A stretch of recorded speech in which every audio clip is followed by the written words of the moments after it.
Minjem punya Ustadz Syihab biar jadi kayak Ustadz. Bismillahirrahmanirrahim. Assalamualaikum warahmatullahi wabarakatuh. Alhamdulillah saya udah lama pengen ketemu, pengen matur, pengen jumpa dengan Profesor Rafiq Arsidi. Yo ya sekarang dikasih sama Allah Subhanahu wa taala. Ternyata lebih adem wajahnya dari yang saya perkirakan. Adem betul, mudah-mudahan insya Allah kedatangan beliau bukan cuma UNS seperti yang tertera di deklarasi, tapi seluruh perguruan tinggi di dalam negeri dan di luar negeri. Insya Allah nanti tergabung semua perguruan tinggi di 5 benua di bawah benderanya UNS insya Allah. Amin. Mudah-mudahan insya Allah. Ustadz Syihab terima kasih sudah membawa saya kemari, kawan-kawan Deki Solo, Iskarima, dan teman-teman mahasiswa-mahasiswi. Saya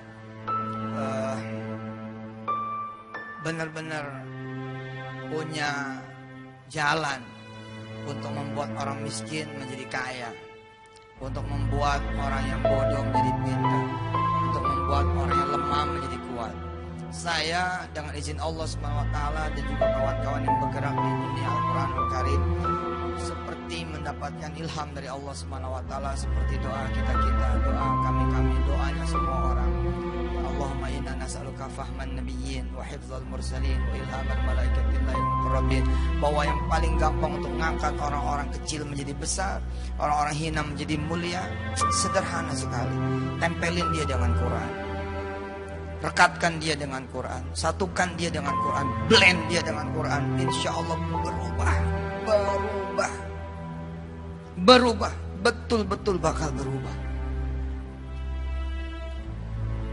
Setiap apa yang kemudian nyambung dengan Allah Subhanahu wa taala, memang dia akan berubah. Saya mengingat sejarah berdirinya Paytrend. Paytrend ini, Prof, salah satu perusahaan kami dengan izin Allah Subhanahu wa taala yang bergerak di bidang IT. Saya tidak menyangka, seperti saya lihat tadi daftarnya, ada anak-anak mahasiswa kedokteran yang hafiz Quran, ada anak-anak fakultas teknik, ada anak-anak yang dari berbagai latar pendidikan.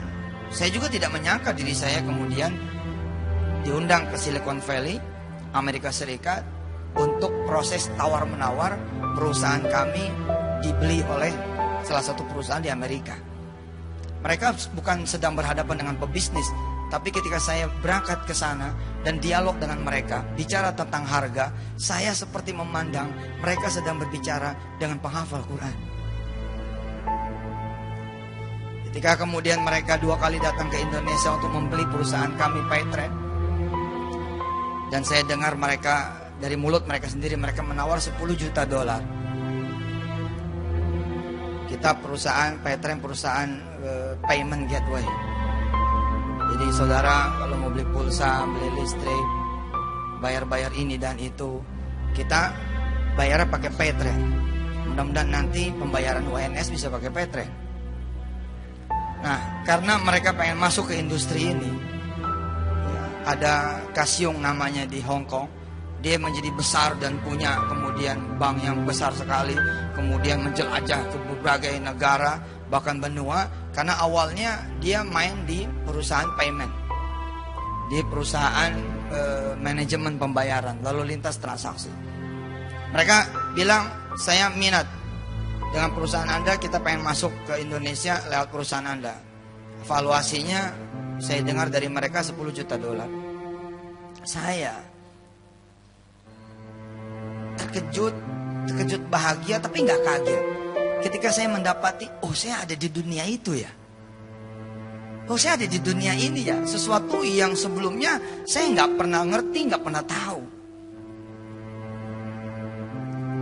Saya tidak seperti saudara-saudara semua yang kuliah di dunia IT, benar-benar kuliah, kemudian berangkat dari karyawan biasa, kemudian tembus jadi manajer, jadi GM, jadi direktur, kemudian berangkat lagi mendirikan perusahaan IT. Enggak, saya berangkat dari Al-Fatihah, kemudian Al-Baqarah, kemudian Ali Imran, Terus jalan sampai kemudian ketemu juz 29, juz 30, berangkat terus Al-Hakumut, naik terus sampai kemudian An-Nas. Enggak, saya tidak berawal dari awalnya manusia biasa.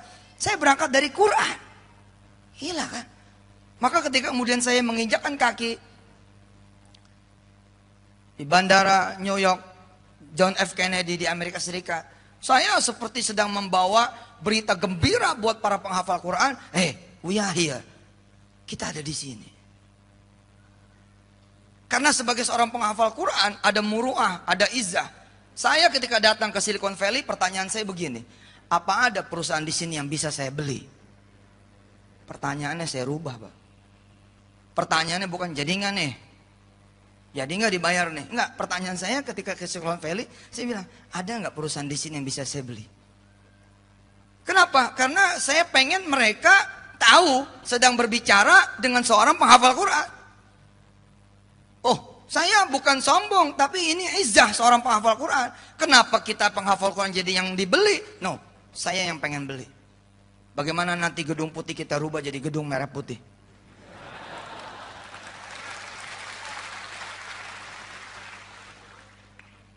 Saya melihat iklan, ngenes, hati saya ngenes.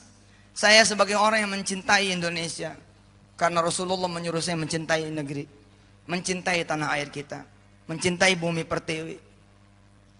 Orang-orang tua saya juga mengajarkan saya mencintai negeri saya. Ngenes.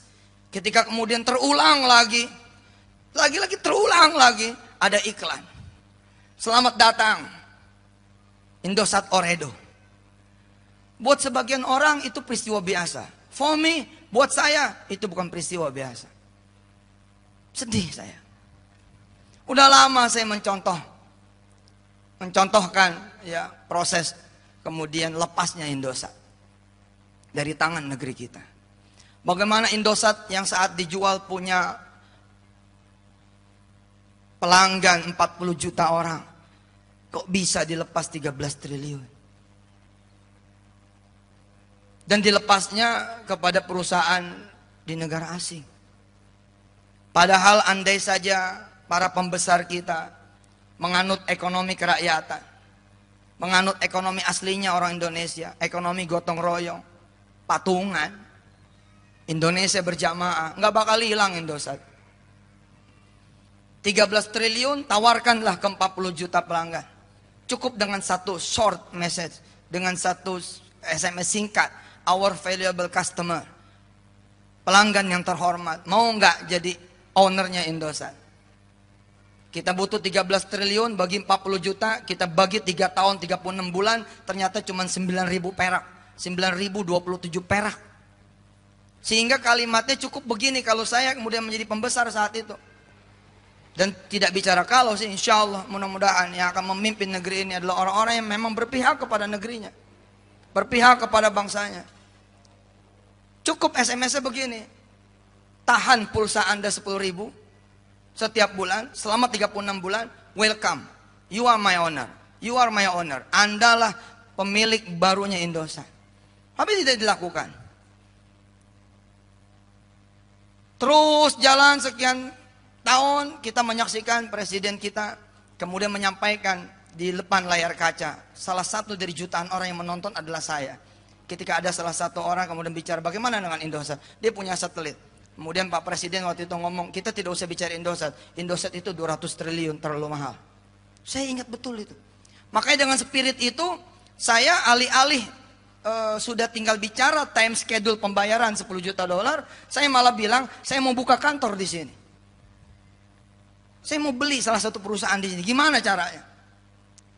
Karena saya mengingat, ya Allah, saya bilang, beberapa tahun kemudian valuasinya Indosat jadi 200 triliun. Memang sudah impossible untuk kita beli, karena memang itu bukan buat dijual, nggak mau dijual sudah. Kemudian datanglah iklan terbaru Indosat Ooredoo. Aduh, orang lain tertawa, saya menangis, asli menangis. Beberapa tahun sebelumnya BI merger dengan Maybank, dibeli oleh Maybank. Kalimatnya masih dua, BI Maybank. Tapi beberapa tahun setelah akuisisi, akhirnya kemudian Maybank mengumumkan tidak lagi memakai BII.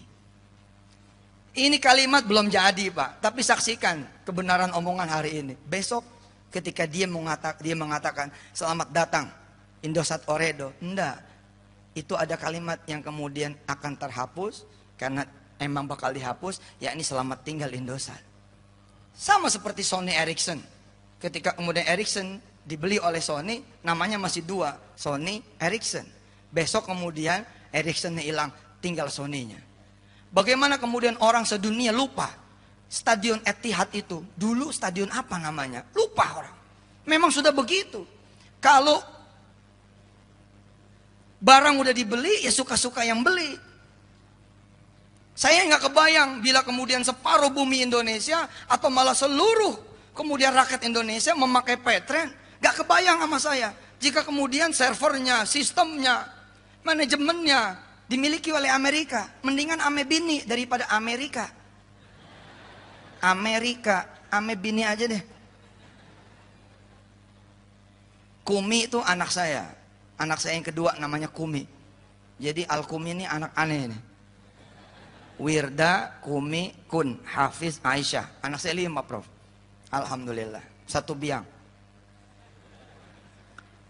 Kumi, bangunlah. Kumi artinya bangunlah. Kum, bangunlah. Kumi, bangunlah. Mu'annas, bangun. Kumi.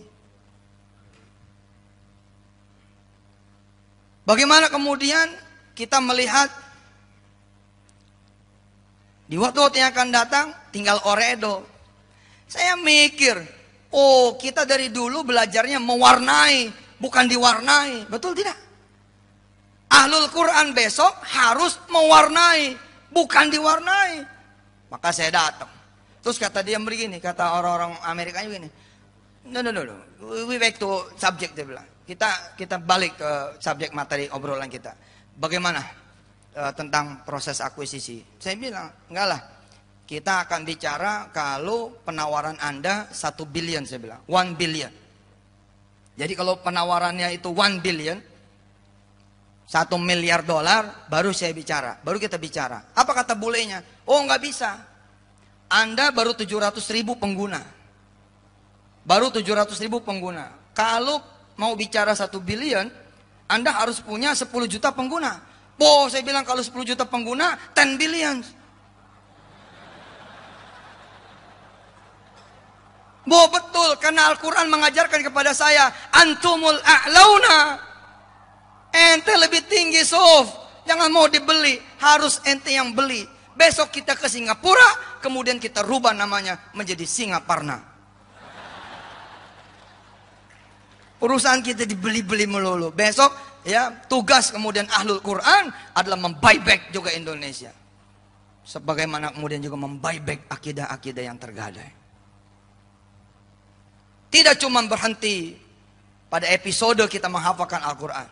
Tapi bagaimana kemudian Al-Quran membuat sebuah bangsa yang kecil. Sebuah kaum yang dianggap amal lalat pun lebih gede lalat. Yakni Nabi Allah dengan para sahabatnya saat itu. Tapi ketika dikirim oleh Allah Al-Quranul Karim. Tadi Ustadz Syihab di Masjid Agung Karanganyar bercerita. Sekumpulan kecil sahabat. 12 orang. 3 orang pakai sendal, yang lainnya nyeker. Bisa menguasai 5 benua. Bisa sampai ke negeri Cina. Karena Al-Quranul Karim. Dan itu betul. Itu betul. Saya dulu mencontohkan seperti ini. Mana tangannya? Tangan, pinjam tangannya. Ayo, taruh di atas. Taruh di atas tangannya. Oke? Al-Quran itu, ayo. Bareng semua. 1, 2, 3. Ibarat seperti ini. Taruh di bawah tangannya.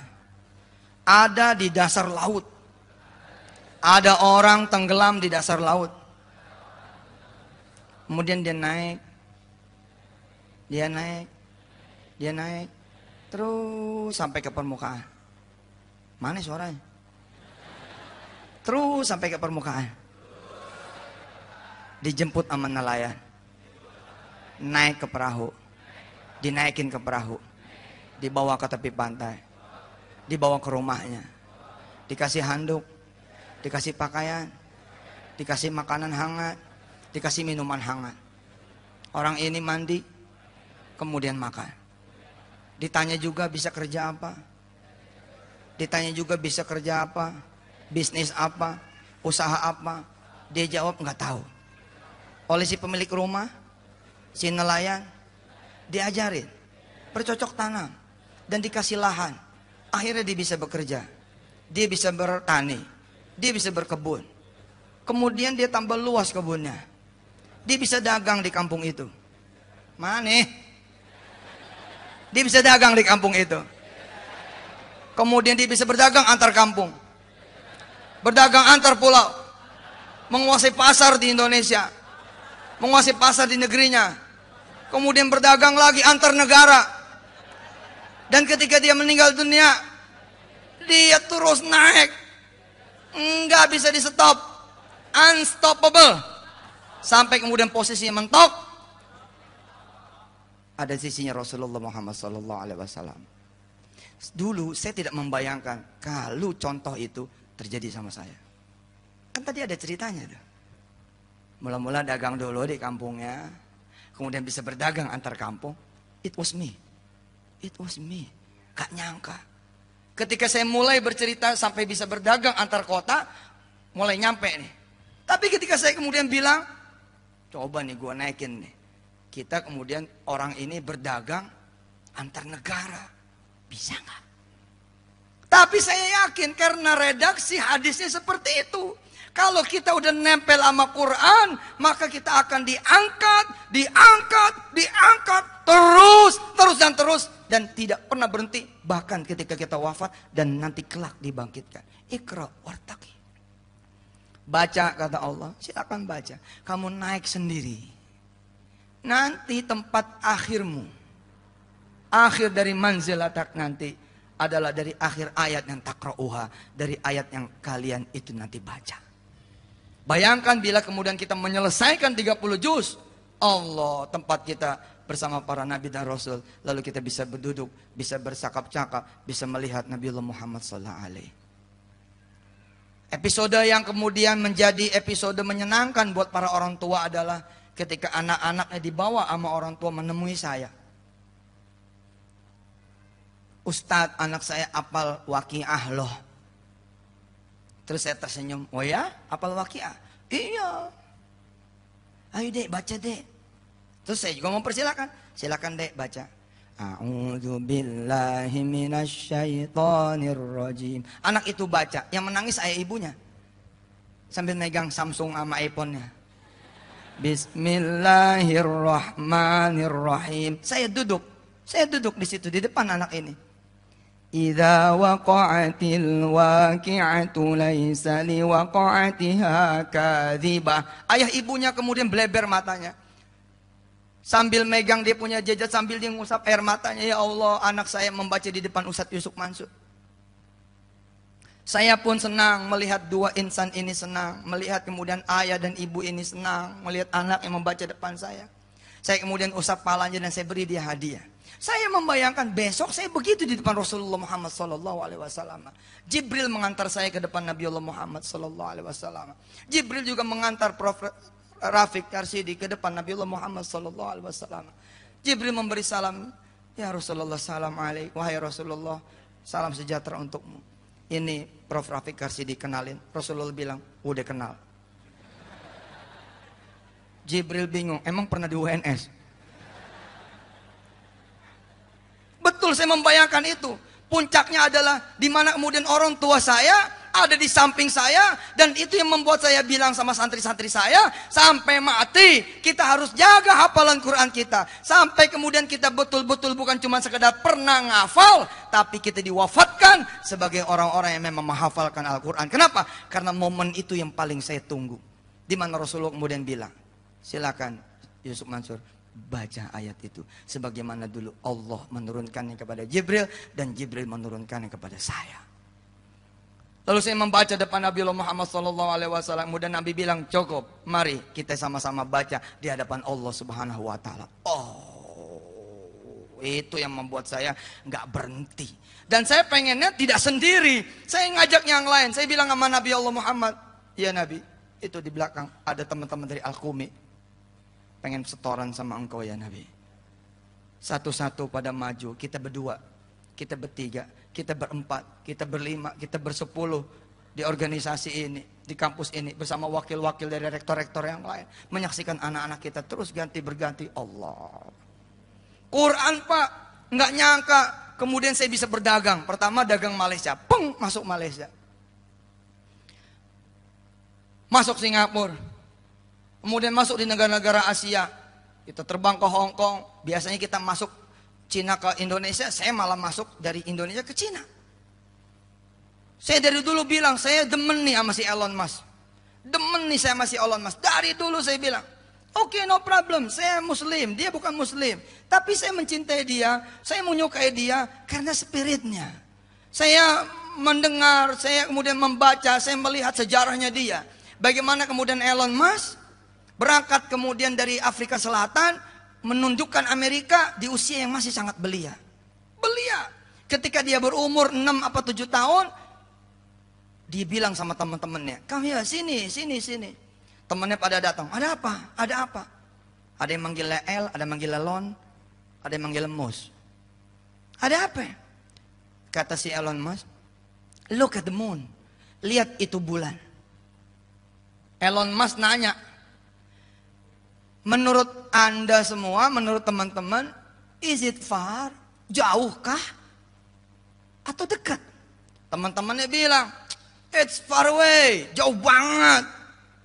Terus si Elon Musk umur 6-7 tahun bilang begini, "No, no, no, no, it's close." "Enggak, dekat banget. Look," dia bilang, "lihat, see, I can catch the moon." Saya bisa nangkep bulan. Dia giniin tuh tangannya. Terus bulan diginiin. Nah, dapat dia bilang. Teman-temannya bilang, "Hah, gitu mah gue juga bisa." Tapi Elon Musk bilang, "I will go to the moon." Saya akan pergi ke bulan. Dan di kemudian hari dia membangun X-Space.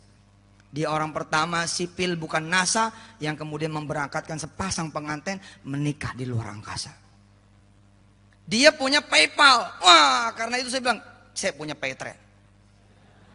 PayPal kemudian menjadi salah satu alat pembayaran resmi Amerika. Seluruh daratan Amerika pakai PayPal.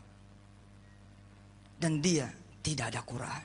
Jadi ketika saya datang ke Amerika, jejer, saya seperti bilang, "Oh, Elon Musk datang tidak dengan Quran, saya datang dengan Quran."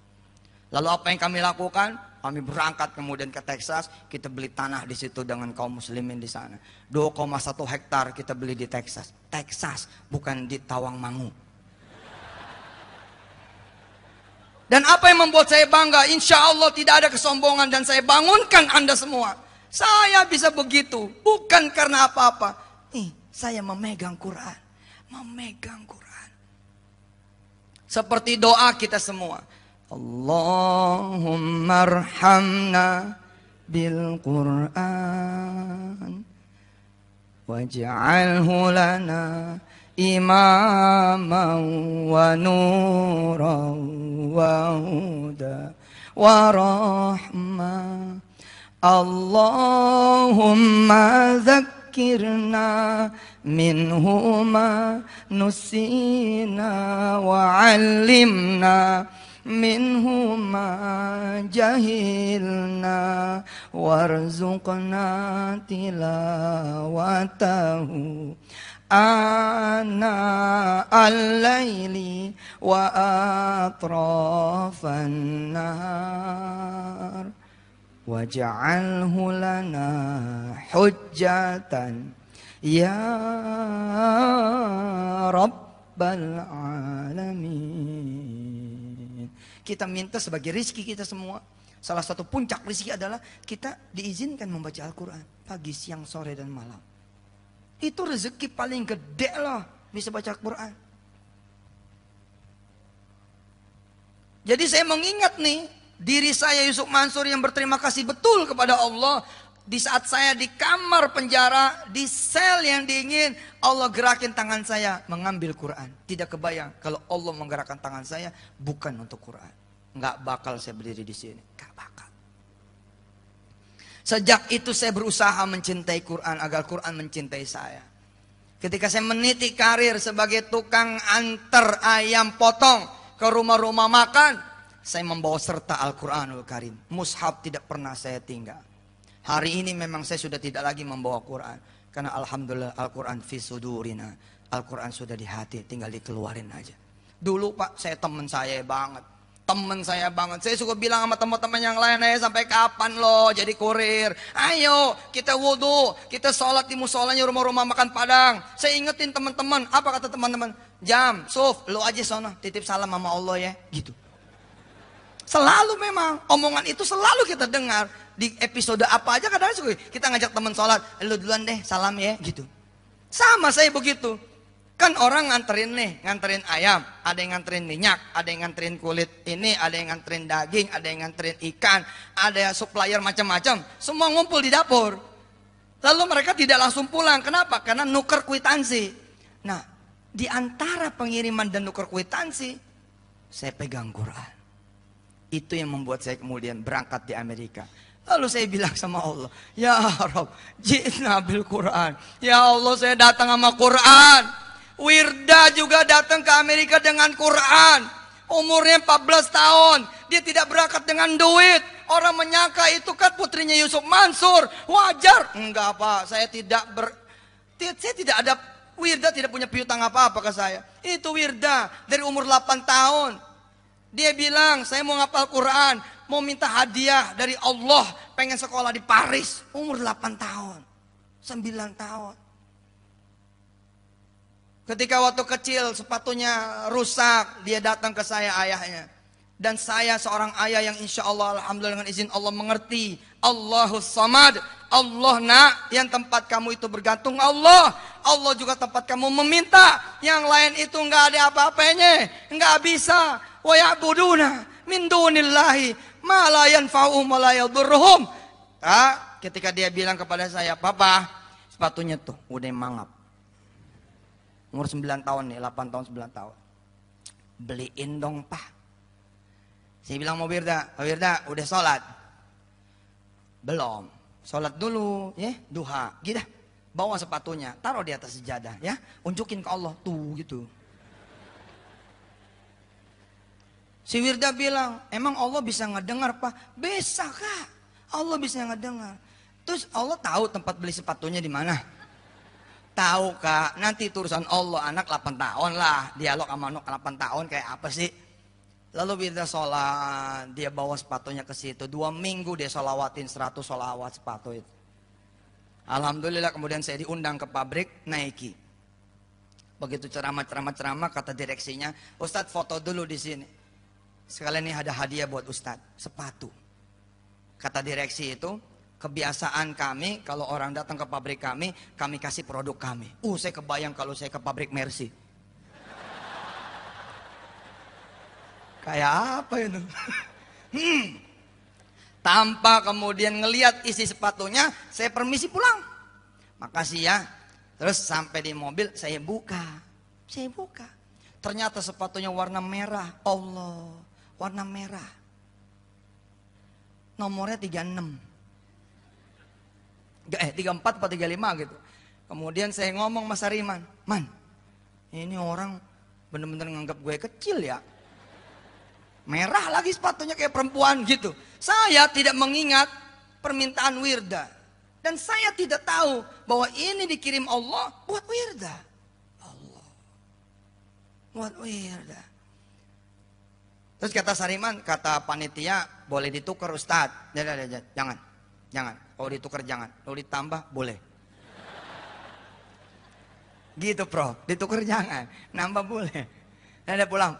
Begitu saya pulang, kebiasaan anak pertama, langsung begitu dia ngeliat saya tuh, Papa gitu. Dia pelok saya, dia tomprok saya, kemudian dia ngeliat sepatu. Nah, sepatu kakak nih gitu.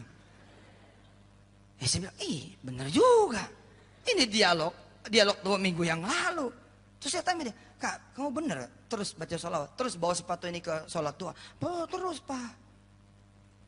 Maka ketika dia berumur kemudian 12 tahun, 13 tahun, dia tembak Amerika, dia pasang poster-poster di kamar dia.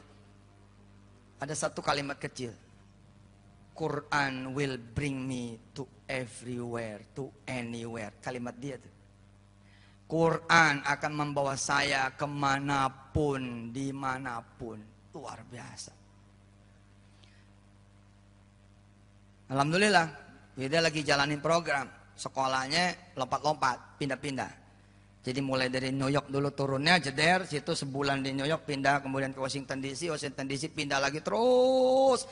Nanti insya Allah seset 50 kota, 50 country, 50 state di Amerika. Wirda selesai pulang dan peninggalan dia adalah rumah tahfiz di seluruh Amerika Serikat. Dan bayangkan saudara, umurnya masih 14 tahun. Apa yang membuat dia seperti itu? Quran, Pak. Quran itu. Quran, betul itu. Anda datang ke orang-orang yang miskin, ajarin dia Quran. Kalau nggak berubah, bohong, pasti berubah. Anda datang ke orang-orang yang sakit, ajarkan Quran kepada dia. Insya Allah penyakitnya lewat. Insya Allah. Ada seorang mahasiswa di ITB, Prof. Di Masjid Salman dia bercerita. Ustadz, saya alhamdulillah dulu pernah OD, hampir mati Ustadz. Tiba-tiba kemudian saya nangis ngelihat Quran. Di samping Quran ada Riyadus Shalihin, dia bilang. Bercerita tentang surat Tabarok. Saya tuh nggak tahu gimana, gemeter saya ambil itu surat Tabarok. Saya ambil Quran, saya buka surat Tabarok. Kemudian saya ngaji sebisa-bisanya Ustadz. Ustadz alhamdulillah.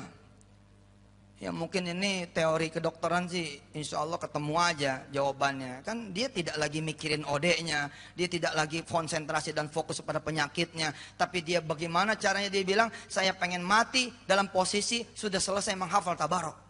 Kenapa? Saya nggak mau ditanya tentang dosa-dosa saya. Saya tidak mau kemudian disiksa atas dosa-dosa saya. Kalau kita ngapal Quran, surat Tabarok, insya Allah di dalam kubur nggak ada malaikat yang berani nanya. Nggak ada yang berani, minggir, ini anak hafal Tabarok. Jangan main-main, jangan bercanda. Guru saya dengan gurunya Ustadz Irhamuddin, gurunya Ustadz Syihabuddin, Dr. Ayman Suhaid, dia bercerita. Ketika kemudian kita di dalam kubur nanti akan ada pemuda atau pemudi, tergantung siapa yang meninggal dunia nanti, mendatangi kita. Ada sosok manusia yang sangat rupawan atau sangat jelita mendatangi kita. Orang ini bertanya, sudah makan belum? Kita bingung, kok di kuburan ada yang nawarin makan? Udah minum belum? Terus dilihat kasur kita seperti apa. Lalu orang ini bilang, yang sosoknya begitu rupawan, begitu jelita, sebentar akan aku ambilkan makanan. Sebentar aku akan ambilkan minuman. Sebentar aku akan ambilkan kasur. Makanan, minuman, dan kasur yang diambil itu dari surga. Lalu Dr. Ayman Suhaid bilang, manhi, siapa dia? Dia adalah Al-Quran yang kita baca ketika di dunia. Menjadi teman kita. Allahu Akbar. Sebaliknya teman-teman kita yang belum dapat hidayah, dia belum sholat, yang nemenin ular sujaul akro. Begitu kita meninggal dunia, jeder, dibangunin. Begitu kita bangun melek, ada ular gede bener begini. Gitu. Terus kita nanya, siapa kamu? Ularnya ketawa, emang kelihatannya apa? Gua ular tahu gitu. Quran. Wirda berangkat dapat beasiswa 720 juta per tahun. Enggak ngurus proposal, enggak nulis surat, enggak minta ke instansi manapun. Bahkan yang memberi visanya wakil dubes. Ada wakil dubes datang. Saya bilang jangan datang, bawa visa sini. Karena males saya ngantrinya. Saya males ngantri. Kan kalau kita bikin visa di Amerika tuh ngantri ya pinggir jalan gitu ya. Negara kita ngantri pinggir jalan. Yang bener aja. Dia datang tuh wakil dubes. Diurusin sama dia. Allah. Kok bisa begitu? Wih. Bisa. Kenapa? Inside him bukan Intel tapi Quran. Inside him bukan Intel tapi Quran. Kan ada tuh. Tong. Intel inside. Intel inside, prosesor Intel. Kalau ada inside, kalau di inside kemudian itu ada Intel, beres, cepat, apa kerjanya kuat banget. Nah, ini di dalam ente Quran, di dalam wirda Quran. Ya Allah, luar biasa. Saya nyontoin. Itu seperti orang tenggelam. Saya tenggelam, benar-benar tenggelam. Tenggelamnya juga dihimpit batu, gak bisa gerak. Hingga kemudian saya mendengar suara Al-Quran. Quran memanggil-manggil saya, sini, sini, tahun 98. Sini, buka, buka. Itu betul itu, suara itu seperti manggil itu. Saya buka Quran, saya baca Fatihah, saya baca Alif Lam Mim. Saya bilang, kemana aja saya? Saya hafalin, dapat 4 juz, alhamdulillah. 98 saya keluar. Begitu keluar dari sel, di penjara, saya ngomong sama ayah saya. Ayah, alhamdulillah di dalam sempat hafal 2 bulan itu 4 juz. Ayah saya bilang, bagus, masuk aja lagi. Supaya 30 juz. Weh, 99 masuk lagi. Allah, di situ saya bilang, oke, I believe my destiny. Siap, saya bilang, saya mau percaya takdir saya. Bismillah. Jika takdir saya di Quran, ya Allah, uruslah urusanku. Kita tanda tangan tuh sama Allah. Take over problems. Saya ngurusin Quran aja. Allah yang ngurusin masalah saya. Alhamdulillah. 2006 masalah selesai. Dulu saya membayangkan ketika kemudian guru-guru mengajarkan kepada saya hari itu, bulan itu, tahun itu, dan tahun-tahun sebelumnya. Saya konsentrasi betul ke hadis itu. Innallaha, sesungguhnya Allah, yarfa'u, akan mengangkat bihadal kitabi, dengan Quran ini, aqwaman, seorang, satu keluarga, satu kaum, satu bangsa, satu negara yang ngopeni Quran. Betul-betul terngiang. Lagi betul-betul mempelajari, lagi terpesona. Kemudian ditambah lagi dengan kehadiran akhuna Ustadz Syihabuddin dari pesantren Iskarima. Ketika dia sampaikan sambil makan semangka, yang disampaikan hadis yang memang saya sudah terpesona duluan. Saya bertanya kepada Allah, akankah ya Allah engkau mengangkat Yusuf Mansur yang hina ini, yang penuh dengan dosa ini? Akankah engkau mengangkat aku yang tidak punya masa depan ini dengan Quranmu? Aku nggak nyampe pikiranku ya Allah, tapi nggak usah aku pikirin, itu urusanmu ya Allah. Urusanku adalah ngopeni Quran. Betul-betul saya ngopeni Quran. Saya tanya nenek A, nenek B, nenek C. Saya tanya kakek A, kakek B, kakek C. Udah bisa baca Quran belum? Kalau belum, saya datang. Saya datang ke samping tempat tidurnya. Saya bacakan Quran kepada dia yang tidak saya kenal siapa dia. Pokoknya judulnya saya ngopeni Quran. Saya bilang kepada dunia, bila Anda bisa baca-baca, bila Anda bisa apal-apal, bila Anda tidak bisa baca belajar, kalau Anda bisa ngajar-ngajar, apa yang bisa Anda lakukan? Anda bisa beli Quran, belilah Quran dan bagikan. Anda bisa menyediakan kipas anginnya, Anda bisa pasang tikernya, apapun yang Anda lakukan buat Quran, sesungguhnya Anda sedang meninggikan derajat Anda sendiri. Saya membayangkan tuh, saya bilang, kita kayak di bawah nih mah. Ini sekarang di bawah nih mah, nanti naik, tak, sampai kepada nanti orang ini kemudian bisa berdagang antar negara. Oh, tiba-tiba saya ada di situ, Pak. Subhanallah. Petren sekarang sudah live, sudah punya kantor di sana. Tapi saya milih markasnya bukan di Silicon Valley. Saya milih markasnya di Washington DC. Kita pakai virtual office. Tapi coming soon insya Allah. Saya percaya banget. Bahkan kita mau beli tuh namanya Real Madrid. Kita mau beli.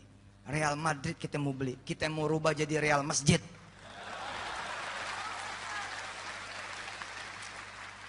Barcelona kita rubah jadi Barca. Insya Allah pemainnya turun pakai peci haji. Messi lu pakai peci haji sono. Messi bilang kenapa? Why. Bukan why. Gue ownernya pakai. Itu yang terjadi ketika Anda berjilbab kerja sama seseorang yang mengatakan pakai ini topi Natal. Anda gak bisa ngomong apa-apa. Saya juga gak bisa ngomong apa-apa. Gak bisa, Pak. Ya sudah, makanya warnai, beli, jangan jadi yang dibeli. Beli. Dan izin, apa ya? Udah mau sholat Jumat, ada sholat Jumat. Oh iya, oke. Gak bisa, Pak. Anda yang harus jadi pemimpin. Maka ketika pemimpin ketemu seperti Prof. Rafiq, kayak begini, Masya Allah, Alhamdulillah, dia pimpin. Allahu Akbar. Beliau tadi dengan kegembiraan yang menunjukkan begini begitu, subhanallah. Pak, nanti Bapak ngomong seperti itu bukan dengan saya, dengan Rasul. Allah. Bawa tukang fotonya sekalian. Jibril di tengah-tengah gitu. Allah. Ngomong, ya Rasul, lapor begini. Masa saya begini. Ini periode saya 2015. Nah, ini posisi saya ketika jadi Menteri Pendidikan. di kabinetnya Yusuf Mansur. Ini bin. Enggak, saya yang jadi menterinya beliau. Lapor. Saya tuh ya kalau menjaga semangat, menjaga ritme emosi, ke situ larinya. Contoh. Ini jam berapa sekarang ini? Jam 10.44. 45. Zuhur jam berapa? Setengah 12. Nggak ada acara lain setelah saya ini? Nggak ada. Berarti kita sampai asar.